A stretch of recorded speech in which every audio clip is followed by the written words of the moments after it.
quick video to kind of explain my decision and my mentality, or just my train of thought in regards to keeping as much of the OEM metal as possible.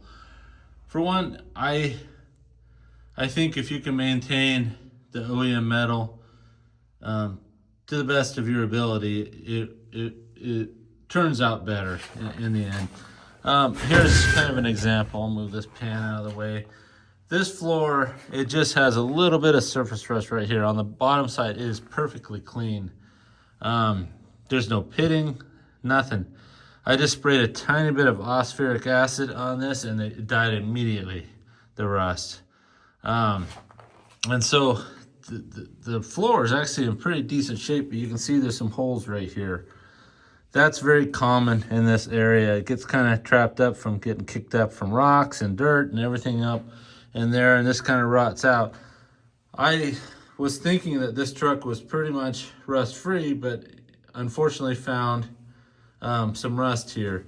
And that's fine. I'm dealing with it. The cab mounts are in perfect shape. They are clean. Just a tiny bit of surface rust, nothing big, easy to keep, to clean up and to keep. But just in the spirit of maintaining, I have this AMD Auto Metal Direct full-size pan, and it goes all the way through here. It's even taller. They kind of leave some excess metal there so you can shave it down, do whatever you want. But like I was saying, my floor is it's dirty right now because I've been kind of grinding on this rust just to see how deep it is. And then I unveiled the rest of this pitting here that actually rusted all the way through. But in the spirit of maintaining the OEM metal, because this stuff is super hard, super thick, and AMD is a quality company, but this pan, if you measure, isn't as thick as the OEM metal. In my opinion, it's just a tad bit under. Quality pan, and really of all the floor pans I've used, these are the best. That being said, I'm gonna maintain as much of this. This is just dirt right here, but anyways, I'm gonna maintain as much of this pan as I can. So I'm really just gonna cut a line across here and come down, you know, just past this this little dimple here where it's super clean, and then just square off right here. This again, just some surface rust that I sprayed one time and it died immediately from, usually if it's really bad rust and you spray it with phosphoric acid, it won't die right away. Only part of it will die. And that tells you how deep that rust is. So if it dies right away on a slope, like this is all sloped, then you know this is just very minor surface rust. And I'm gonna replace this section right here.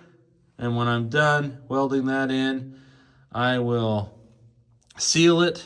And then, I haven't decided yet, but I'll seal it either with a high build, not a high build, but a 2K epoxy primer.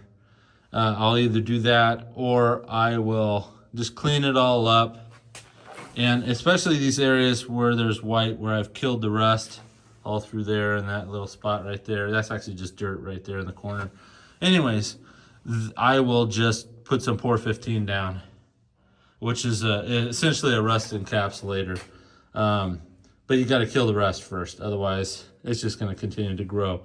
In this case, it won't grow. And then by just cutting a little bit higher right into there, the cab mount is just underneath here and kind of ends right about here.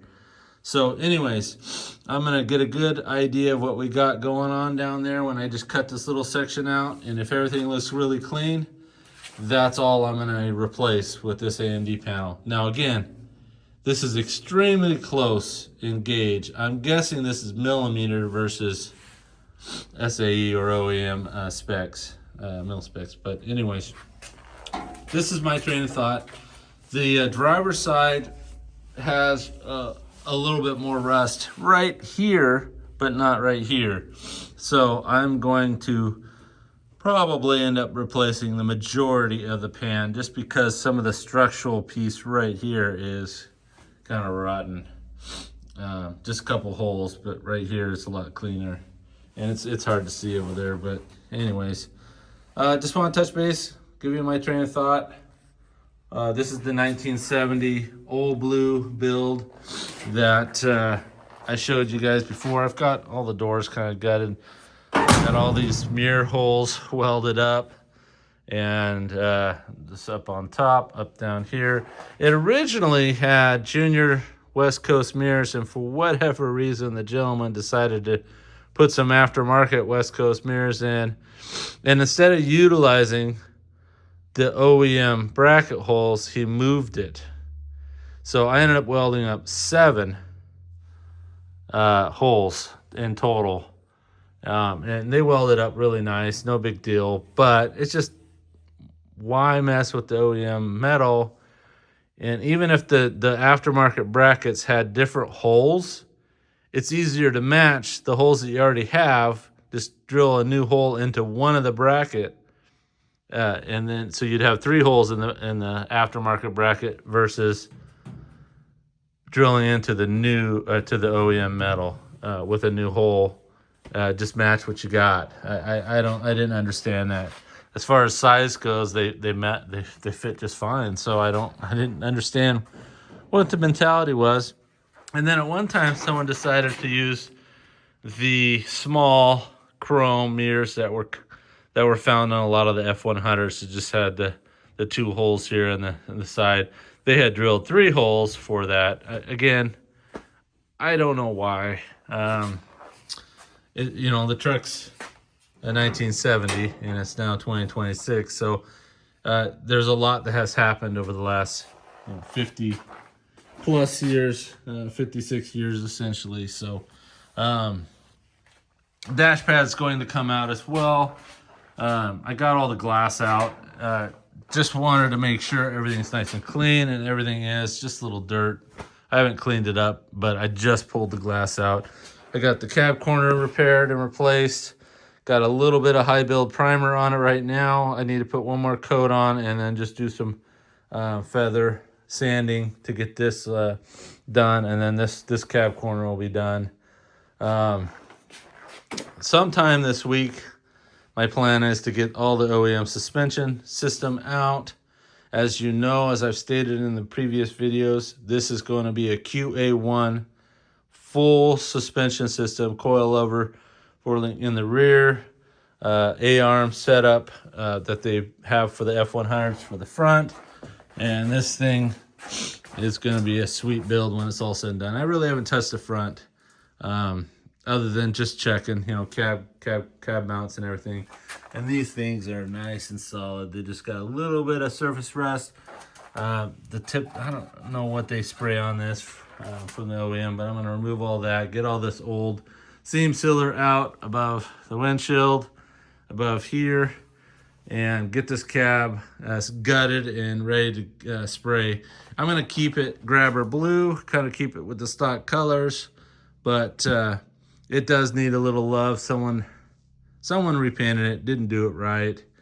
Over the last years. Not all the panels are repainted though. I've been checking. Some of the panels, like the doors, were left alone. So I don't know why. I have not found any body work. I've gone literally through everything with my paint thickness gauge, and everything looks solid. There's no body work anywhere. So don't know what they did. Again, doesn't really matter now. I'm going to make it right. Keep as much of the OEM metal as I can. And this thing will look like a streamlined butterfly when it's all done. All built up, ready to go with the Coyote. It's going to be fun. That new suspension system really will hook up extremely well. It'll be a little bit lower to the ground. I went with the 3 to 5 inch drop. So we'll see how that looks once everything's said and done and all put back together. And I'll touch base with you guys later. Cheers. It's me again, just a little bit later in the morning, but just wanted to show kind of what it looks like after I cut that bad piece out. And I've gauged everything. Everything is super thick. Lots of support. In fact, I probably cut a little bit more than I needed to. But that being said, everything is very sturdy. Even this cap brace is like just as strong as can be. Again, gauges out perfect, no pitting. And that's the way it looked when I took it out. So I'm gonna spray a little phosphoric acid on it, kill some rust. And this thing will be ready to put a new panel in. Again, just wanted to show what you can do without replacing this entire floor panel that is solid. So this is my opinion, and I'm sticking to it. All right, got this part done, welded in. For the most part, went very smoothly. Lots of spot welds I put in here along this seam. A little cutout there for the threshold, door threshold plate. A little ugly right there in that corner, only because when I was doing the spot weld to this bottom plate that's underneath here, this 19 gauge AMD just kept blowing through no matter what I did. So I had to kind of stack it up just a little bit there. Ended up, just grinding it down just a little. I haven't finished cleaning it up. I'm wanted to show you kind of the raw, just barely ground template, but everything lines up really nice. It's a beautiful setup in there. But here's what I wanted to show you. Most importantly, down below, I'm gonna grab this light because I wanted to show you why I tried to save as much as possible. And it really comes down to right here. See how clean that piece is here to the cab mount? That's spot welded in right here. And again over here. And then if you look, the seam runs right along here, and you can kind of see right there, runs along down here, comes across, and then ties in right there. And I've only ground down a little bit, but that is one clean separation point between this bubble where it's tapered down right here. This is the typical OEM Ford, pinch point there, recess point for strength. And where it kind of, you can see as I get closer, it really welded in very closely. I didn't weld down here. This is welding through the top. Obviously, if you have your settings on your welder, it'll go not just on the top, but through the bottom. And I just spent maybe 2 minutes just taking a little grinding disc and just grinding that down just a little. I haven't even finished, but you won't even see this seam when it's done. Here's another indication of where it comes across right there. And then ties into the existing floor. Anyways, I just wanted to show you guys this because you can do it so you almost can't tell you ever did any repairs. And bear with me a second as I get myself up here. Obviously from the top, who cares what's underneath the carpet? I try to do things right. I try to maintain as much OEM metal, and I like how this turned out. And really, I can't say enough about how things went. Now I'll be doing the driver's side starting tomorrow, and we'll go from there. But this is essentially a butt weld right along here, and you can see right on that seam, it's nice and done right. Only thing I wish, as I said yesterday, I wish AMD would do an 18 gauge. I measured this out 2 or 3 different times. It's right around 19 gauge or just under 19 gauge, which is not thick enough in my opinion. The OEM metal is a solid 18 gauge. So AMD, anyone else that may ever watch this video, and all the reproduction floor pans, they need to be 18 gauge, no exceptions. I never had any blow by through any of the OEM metal. The only time I had my welder kind of blow through a piece of metal was the 19 gauge brand new piece, which should not happen. Anyways, I hope you guys enjoy this video. This is one way, you know, obviously I'm going to seam seal this little corner right here. There's a couple pieces down below you need a seam seal to, and then of course this seam right here, that's OEM to get seam sealed right there along that corner. Kind of clean that out. This thing will have, you know, sound deadening. I've decided I'm going to finish cleaning up this floor with just some soap and water.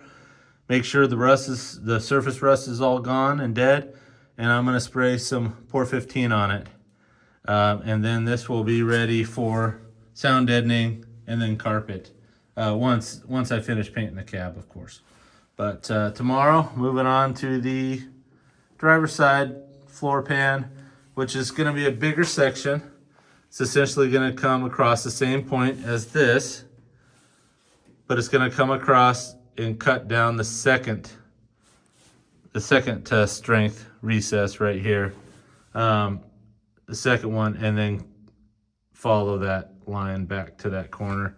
So it's going to be not double the size, but a third more metal that I'll be cutting out from that floor pan, the driver's side, to get it done right.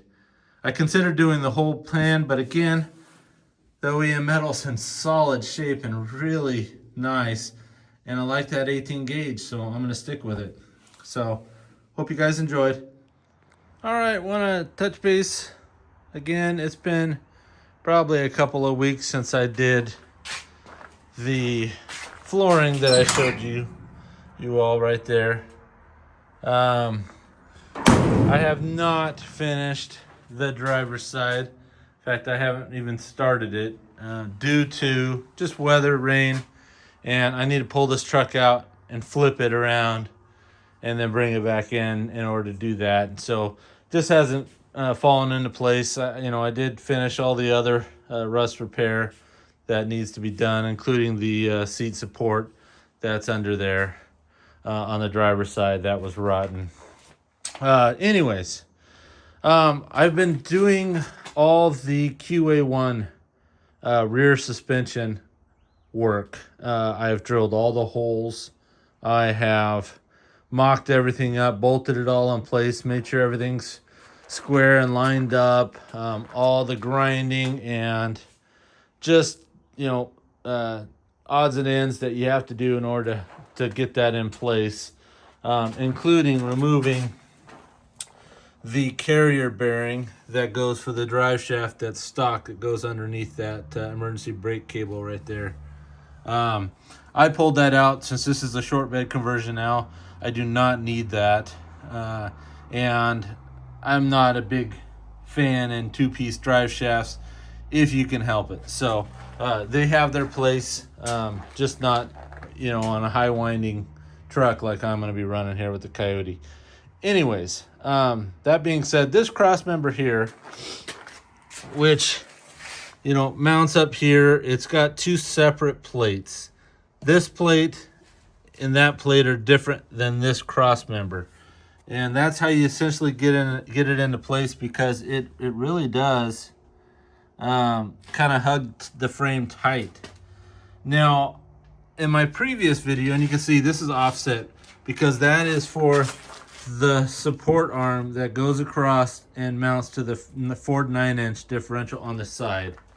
So anyways, and I've seen some other videos where people have put this in and they've complained saying there's things in the way of the emergency brake and things like that. I've mocked everything up, including the parking brake. I don't see any issues at all thus far.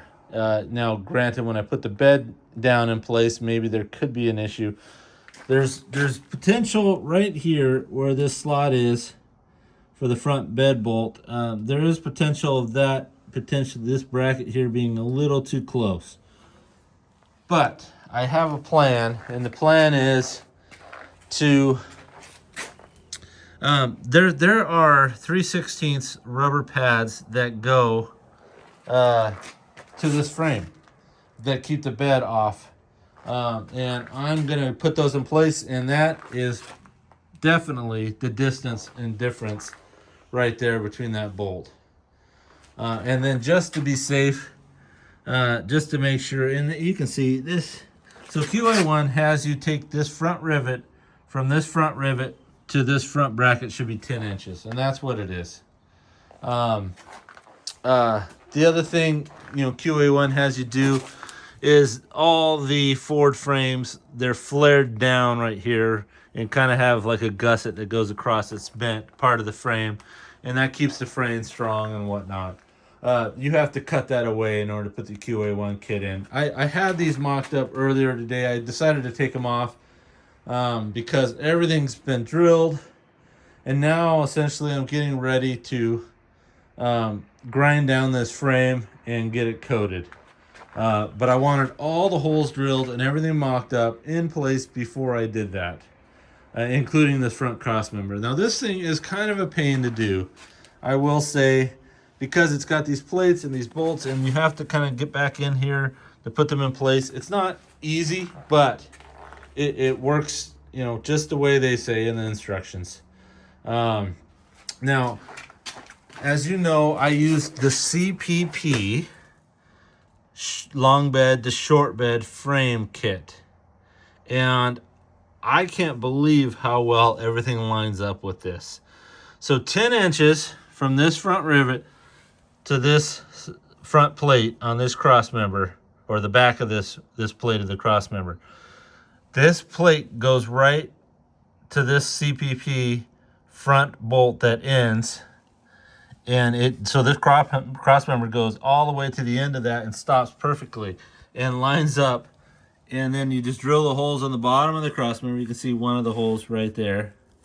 Through the CPP, and this bottom, which is already drilled with this bracket, has a hole right here. It just lines up so perfectly. I can't tell you how clean of an install this has been. And all the bolts are going to bolt right up, and this front cross member is just going to help strengthen everything again. Now the QA1 plates, this was the front leaf spring bracket. They use these 4 existing bolts, and then the QA1 extends out to about right here, right to the edge of that CPP bolt for the short bed conversion. It's immaculate how well things have just lined up. I can't be more impressed with QA1 and CPP and how they do this frame shortening kit from long bed to short bed. This is the Ford 9-inch that came out of this truck from 1970. It's a great rear end. As you can see, I have ground it down and etched it with some phosphoric acid to kill the last remaining little bit of rust, and I'm going to get this coated as well. I have custom axles made from Quick Performance. They have the 5 and 4 3/4 bolt pattern. That should work with the Wilwood rear disc brake kit that I'm going to be putting in. I also have a Jegs Ford 9-inch that uses the Eldorado rear brake kit. I haven't decided which one I'm going to use. Most likely Wilwood, because the front's going to be a Wilwood. But this I just put. So it had 350 gears from the factory, open differential. This is a Strange, not Ford 9-inch nodular iron third member case, this piece right here, and I bought it as a whole kit. It has 411 gears with a locker, and a Detroit locker, so you can still corner and whatnot. It's got a billet steel 1350 series U-joint yoke, and this thing is gonna be stout. I figured with the 6R80, with the Gen 2 Coyote, a 411 gear in a truck that most likely will be autocrossed and things like that, this thing should get off the line very quickly, have lots of torque, and it'd just be awesome with this truck. As I said, I got Quick Performance axles made to the exact specs of the stock ones, minus that this is a 31 spline third member. And like I said, Detroit locker, Eaton Detroit locker, with the 410 gearing, 410, 411. I already cut the shock mounts. In order to put the rear sway bar of the QA1 kit, you got to remove the rear shock mounts. I got those removed. Obviously it's coilovers. I do need to mount these brackets up tomorrow. Notch these. The brackets for the QA1 coilover setup go on right there, but the bolts kind of go through this point right here, some U-bolts. And you got to just make a little round notch on both ends in order to fit that in there and have it be nice and tight. So that's kind of my plan tomorrow, is to finish up the rear end, get it ready for paint. I'll remove this cross member from QA1 now that it's all drilled and mocked up. And then I'm going to flip this truck around and get working on the driver's side floor that needs to be replaced right there. As I mentioned, it'll be a bigger section that I'll cut out. I have all the glass removed from the truck. Getting ready to, and this truck, I gotta say, it's hard to see down there, but it is so clean. There's no rust at all. This truck was well kept up, and I've just been impressed with the condition of this truck. Anyways, just wanted to touch base. I haven't touched the front end, other than getting ready to remove the steering column to do the mod, so it'll work with that 3/4 36 spline steering U-joint that goes in there.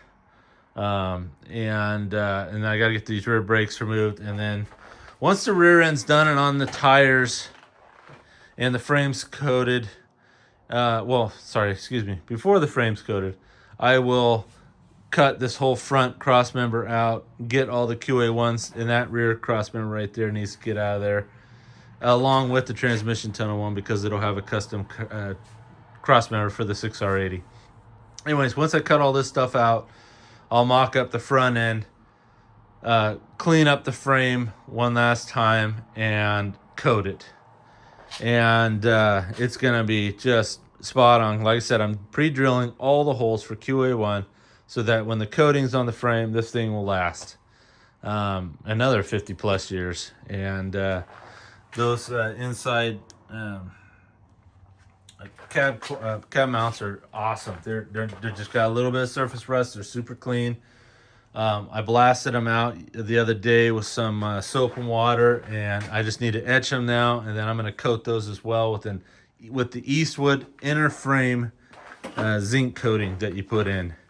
And while I have it, I'm going to run it down here. I'm going to plug these holes down here in the cowl, run it down here, and blast the inside of this, and you can pull these plugs out and get that inside as well. I'm going to use it in all the little corners and edges, including down here on these pillars, down there in those pillars. Run it down and just try and get as much coated, including inside these cab corners, down inside there. And this thing will be ready for a sweet new owner that just loves these short bed conversion trucks with the Coyotes. And like I said, this one will be essentially a sports car version of it with the QA1 coilover systems front and rear. But anyways, I hope you guys enjoyed this video. We'll talk to you soon.